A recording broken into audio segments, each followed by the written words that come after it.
paradigma Qur'ani dalam merespon perkembangan sains dan teknologi modern. Yang pertama adalah apa yang dimaksud dengan paradigma.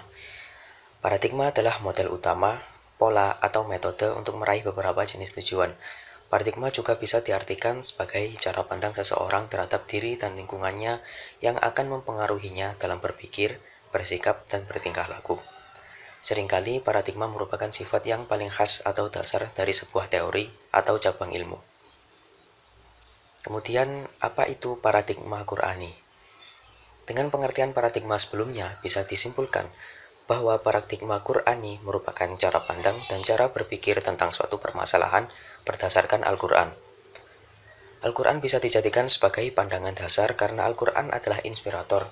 Maknanya bahwa dalam Al-Quran banyak terkandung ayat-ayat yang mendorong manusia untuk melihat, memandang, berpikir, serta mencermati fenomena-fenomena alam semesta ciptaan Tuhan yang menarik untuk diselidiki, diteliti, dan dikembangkan.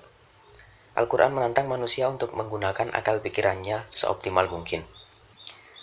Peradaban Islam memiliki ciri-ciri yang menonjol yaitu rasa ingin tahu yang bersifat ilmiah dan penyelidikan-penyelidikan ilmiah yang sistematis. Islam memiliki kepedulian penuh kepada umatnya agar terus untuk menggali potensi, agar menjadi peradaban yang maju. Dalam konteks ini, tidak ada pertentangan antara sains dan Al-Quran. Baik, selanjutnya Allah berfirman dalam surat Yunus ayat 101 yang artinya, katakanlah Muhammad, lakukanlah nazar, penelitian dengan menggunakan metode ilmiah mengenai apa yang ada di langit dan di bumi. Seperti yang kita tahu, Al-Quran ini kan memiliki banyak isi kandungan, dan isi kandungan Al-Quran ini memuat segala informasi yang dibutuhkan manusia, baik yang sudah diketahui maupun belum diketahui. Nah, salah satu isi kandungan Al-Quran ini memuat tentang informasi tentang ilmu pengetahuan dan teknologi. Dan informasi tentang ilmu pengetahuan dan teknologi ini disebutkan berulang-ulang di dalam Al-Quran. Tujuannya agar manusia bertindak untuk melakukan nazar. Nazar sendiri adalah mempraktikkan metode, mengadakan observasi, dan penelitian ilmiah terhadap segala macam peristiwa alam di seluruh jagat ini. Juga terhadap lingkungan, keadaan masyarakat, dan historitas bangsa-bangsa zaman dulu. Selanjutnya, memahami lebih dalam tentang sains dan teknologi adalah satu-satunya alat untuk mencapai pemahaman yang lebih mendalam tentang Allah Subhanahu wa Ta'ala dan menyelesaikan berbagai permasalahan masyarakat Islam. Oleh sebab itu, sains dipelajari untuk mendapatkan keridhaan Allah Subhanahu wa Ta'ala dengan mencoba memahami ayat-ayatnya. Prinsip-prinsip pandangan Islam tentang sains dan teknologi dapat diketahui dari analisis wahyu pertama yang diterima oleh Nabi Muhammad SAW, yaitu, bacalah dengan menyebut nama Tuhanmu yang menciptakan. Dia menciptakan manusia dari segumpal darah. Bacalah, dan Tuhanmu lah yang maha pemurah, yang mengajar manusia dengan perantaraan kalam, tulis baca.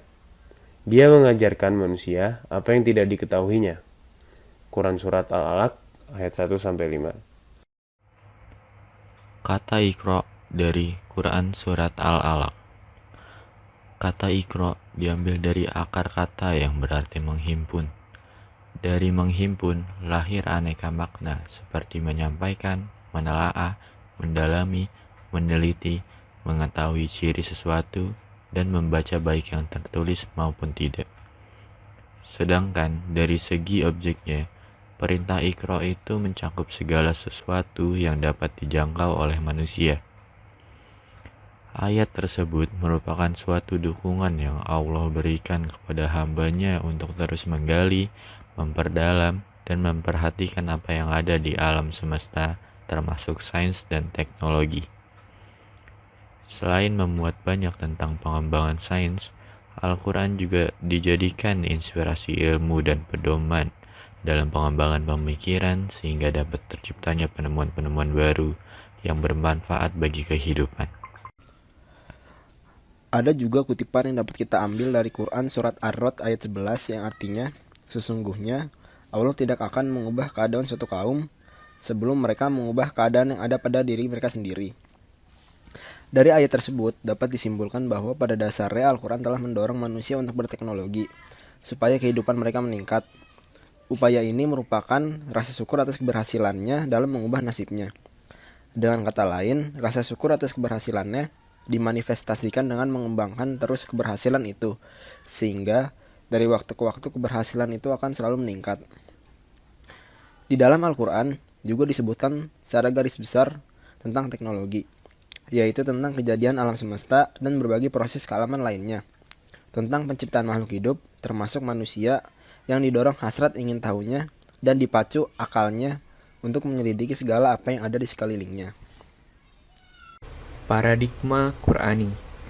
Ilmuwan muslim seharusnya menaruh perhatian pada ajaran Islam baik ketika akan melakukan riset, menerima teori, atau mengembangkan sains dan teknologi.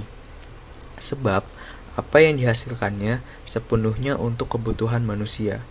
Sedangkan agama Islam suatu sistem nilai hidup di dunia yang mengantarkan hidup yang kekal dan sesungguhnya kehidupan. Maka paradigma Islam menyatakan bahwa akidah Islam harus dijadikan landasan pemikiran bagi seluruh bangunan ilmu pengetahuan. Ini bukan berarti menjadikan akidah Islam sebagai sumber segala macam ilmu pengetahuan, melainkan menjadikan standar bagi segala ilmu pengetahuan. Maka, ilmu pengetahuan yang sesuai dengan akidah Islam dapat diterima dan diamalkan, sedang yang bertentangan harus ditolak dan tidak boleh diamalkan. Jadi, yang dimaksud menjadikan akidah Islam sebagai landasan sains dan teknologi bukanlah bahwa konsep sains dan teknologi bersumber kepada Al-Quran dan Al-Hadis, tetapi yang dimaksud bahwa sains dan teknologi harus bersandar pada Al-Quran dan Al-Hadis. Ringkasnya, Al-Quran dan Al-Hadis adalah standar sains dan teknologi, bukannya sumber sains dan teknologi.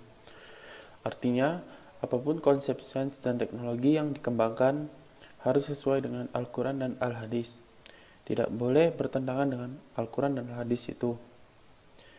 Jika suatu konsep iptek bertentangan dengan Al-Quran dan Al-Hadis, maka konsep itu berarti harus ditolak. Misalnya saja teori Darwin yang menyatakan bahwa manusia adalah hasil evolusi dari organisme sederhana yang selama jutaan tahun berevolusi melalui seleksi alam menjadi organisme yang lebih kompleks hingga menjadi manusia modern sekarang.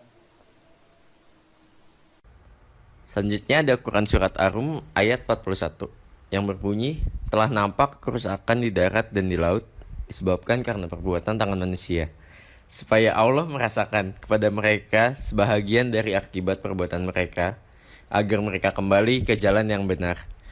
Quran Surat Ar-Rum ayat ke-41. Dari ayat di atas menjelaskan kerusakan yang disebabkan oleh tangan-tangan manusia yang akan berdampak kembali pada manusia itu sendiri. Kejadian ini telah terasa, salah satunya disebabkan oleh penyalahgunaan sains dan teknologi. Pada dasarnya, sains dan teknologi dalam Islam diarahkan untuk meningkatkan kualitas kemanusiaan. Sains dan teknologi merupakan alat atau media, bukan tujuan. Oleh karena itu, ilmu pengetahuan dan teknologi jangan sampai mengatur manusia sebagai penciptanya. Untuk itu diperlukan upaya-upaya untuk menyertakan nilai-nilai ke dalam sains dan teknologi yang disebut dengan Islamisasi ilmu pengetahuan. Islamisasi ilmu pengetahuan bertujuan untuk menyertakan nilai-nilai Islam ke dalam ilmu pengetahuan dan teknologi, sehingga ilmu tidak berdiri sendiri di tempat yang netral, namun menjadi dasar pemikiran ilmiah saat ini.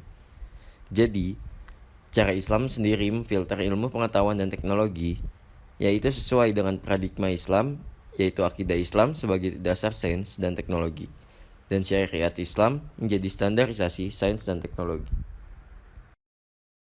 Sekian, Assalamualaikum warahmatullahi wabarakatuh.